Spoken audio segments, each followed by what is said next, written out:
Hello, everyone, and welcome to this week's Family Search live stream. My name is Heidi, and I am so excited for what we have in store for you today. Today, before we get started, I want to invite you to share in the comments where you're watching from.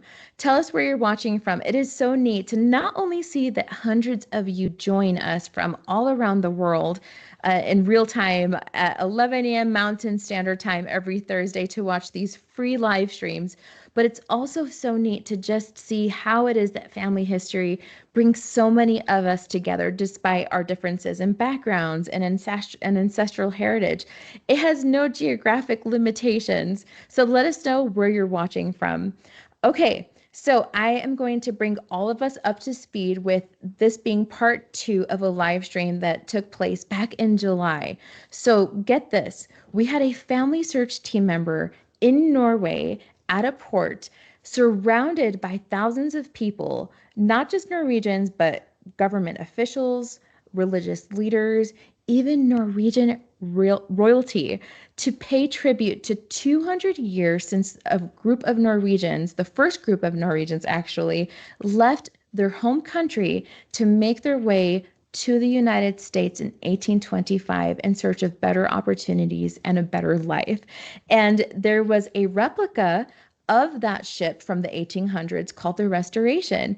And what was so neat about this anniversary of this historic event that took place so long ago was that this ship, this replica, the replica of the ship, and individuals were going to trace that journey and make their way to New York, again, to pay homage to the journey that those pioneers made.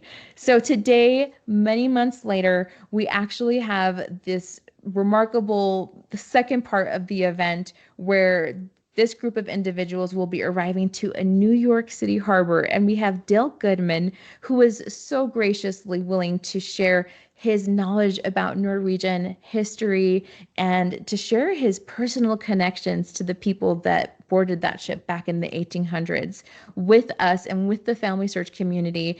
And we're so grateful for that. Now, we do have a special treat in store for you. So in the comments, there is a link to a custom website where you can experience and find out for yourself to see if you are related to anyone that made that journey so long ago. So Dale, thank you so much for being willing to do this for us, and I am going to pass the time over to him. Thank you, everyone. Good day. The Restoration, a replica of the first boat carrying Norwegian immigrants from Norway, the first immigrants from Norway. It's a special day because in 1825, on this date, they arrived in New York Harbor. It's a special day for me too, because my family was one of 6 families on the Restoration. And so it's the 200th anniversary of them stepping on the shore of the United States for the very first time. It's been a long journey. It was a long journey on the original voyage when they left Stavanger on July 4th, 1825, sailed down through the English Channel, down to the Madeira Islands, and then south to below the equator, across the ocean and using two different ocean currents and the trade winds, up through the West Indies, up on the east coast of the United States, and finally arriving here on October 9th, 1825. The replica, which will arrive very soon, hopefully we'll see it very close up. The replica was built in 2010. And the plan very soon after that was to sail it from Norway, again, starting on July 4th, now 2025, and arriving today, which it will see very soon. I can see it out in the harbor now, so it's just a few moments away. 53 Norwegians arrived on that boat in 1825, and they were the first organized group of Norwegians to come from Norway, of course, and in the beginning of a wave of Norwegian immigration that went from 1825 up to about 1940. In that time, nearly 900,000 Norwegians came to the U.S., immigrated to the U.S. That's nearly 40% of the population of Norway at the time. When they arrived, it was a rather rude awakening. Um, the the ship was confiscated, and the captain was jailed because it was a seriously overloaded boat. It was, according to U.S. naval laws,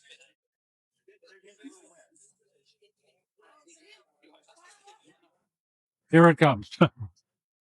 According to U.S. naval laws, the Restoration should have only had 16 passengers, not counting the 7 crew. But the ship had 53 passengers, not or 46 passengers, not counting the 7 crew. So the captain was jailed, the ship was confiscated.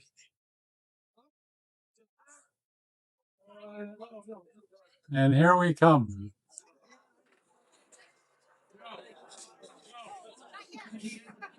We'll pause for a moment while they approach the dock.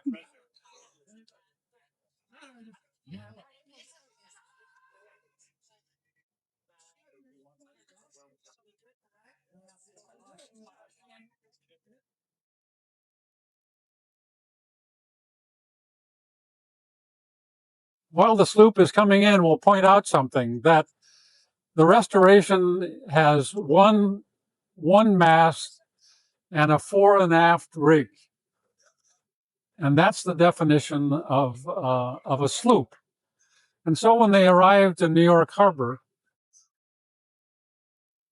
the local folks were amazed that 53 people, if you can see that right now, there's only about 23 people on the boat. 53 people sailed across the ocean. It was a 98-day journey, and 91 of those days was at sea. And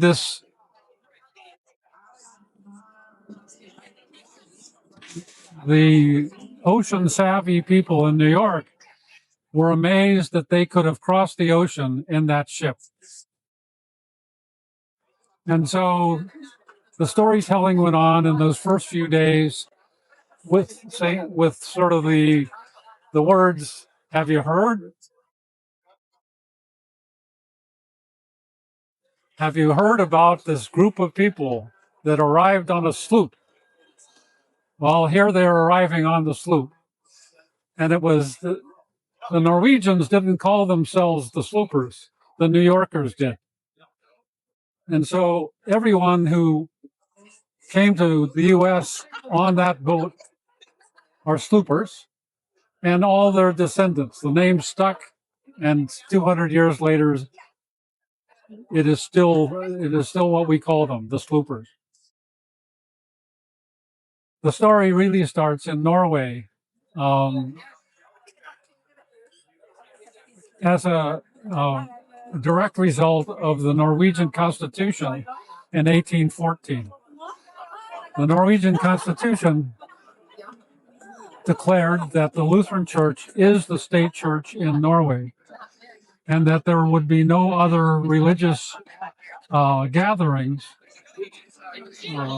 outside of the authority of the state church.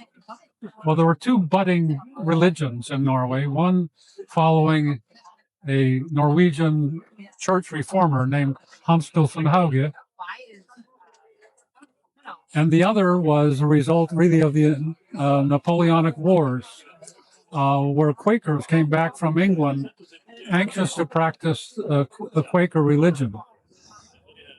Those 2 religions were against the law. Gathering in to worship was against the law in Norway, and they were persecuted, and in some cases jailed, and in many cases fined for what they did or did not do. Ultimately, they decided, 2 of the Quakers, knowing that there was the opportunity for religious freedom in the United States, two of the Quakers decided that they should investigate immigrating to the U.S. And the Haugean Lutherans felt the same. So between the Haugean Lutherans and the Quakers,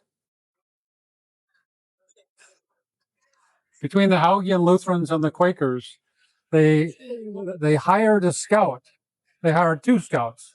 One of the scouts was named Kling Pearson, and the other one, his last name was Ida. And they sent him to the United States in 1821 to examine the climate for immigration. And so they left in 1821. They came back in 1824 with a positive result, saying, if you want to immigrate to the U.S., go for it. And so they decided, after a very short period of time and getting all the information from Kling Pearson, they made the decision to go in 1824. And then they sent Kling Pearson and another companion back to the U.S. in order to buy land for when they would come. And of course, they immediately began making preparations, selling everything they had, buying a boat. There was one man, Johannes Jakobsen Stina, who already owned a boat, but it was too small. Not that the restoration is too big, but they came back. Johannes Jakobsen Stina sold his boat for $1,200 and bought the restoration for $1,800. Well, the six families that were on the restoration made up the difference between the 1,200 and the 1,800. And then, of course, they began fitting the restoration for a voyage, making a galley, making berths down below, and so forth. And finally, after saying goodbye to family and friends, they took off for Norway, as said, on July 4th, 1825. I have often thought that the whole story, starting with the Napoleonic Wars and the Norwegian Constitution and the planning for the voyage, could be a full-length film in its own right. I'm hoping Hollywood will pick that up someday.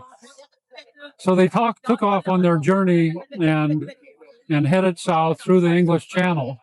When they got to the southern tip of England, they stopped to replenish supplies. And while they were there, they tried to trade their brandy that they had on board for.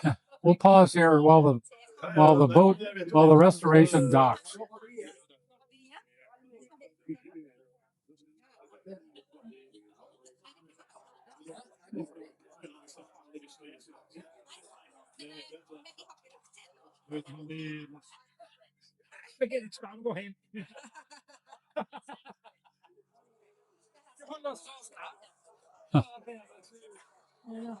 Apparently, they're not docking.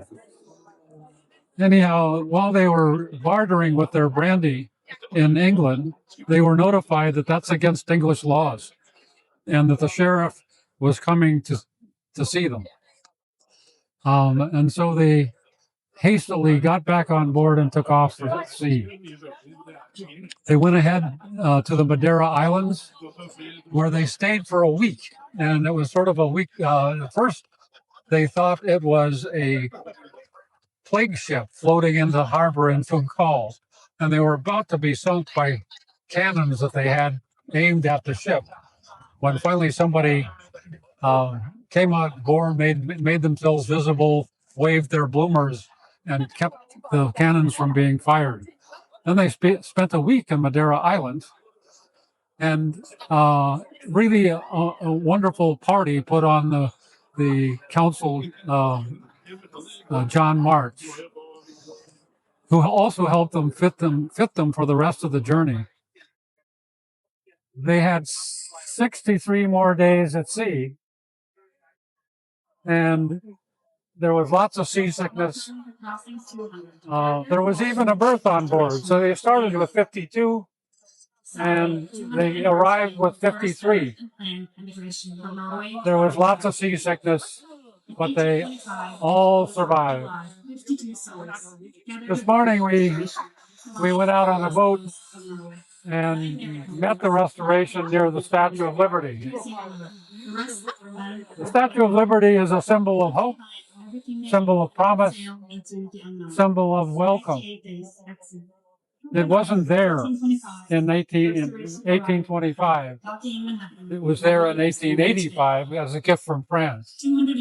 But those words, those promises, that symbol of the Statue of Liberty still goes. A word of welcome, a word of promise, a word of hope. If you want to pursue your own genealogy, don't forget to look for familysearch.org and investigate your own heritage. It's lots of fun, and you might find out that you're a swooper.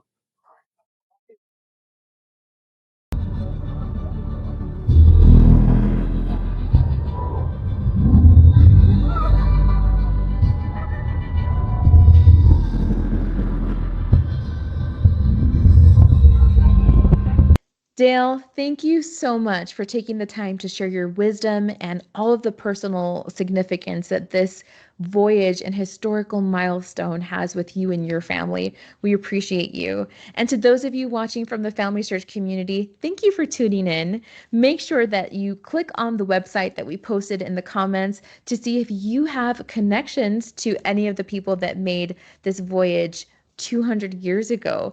I can imagine a 98-day journey from Norway to New York. It has been so awesome to see this commemoration come full circle. Thanks to all of you for tuning in. We wish you a fantastic week, and we hope to see you soon next Thursday at 11 a.m.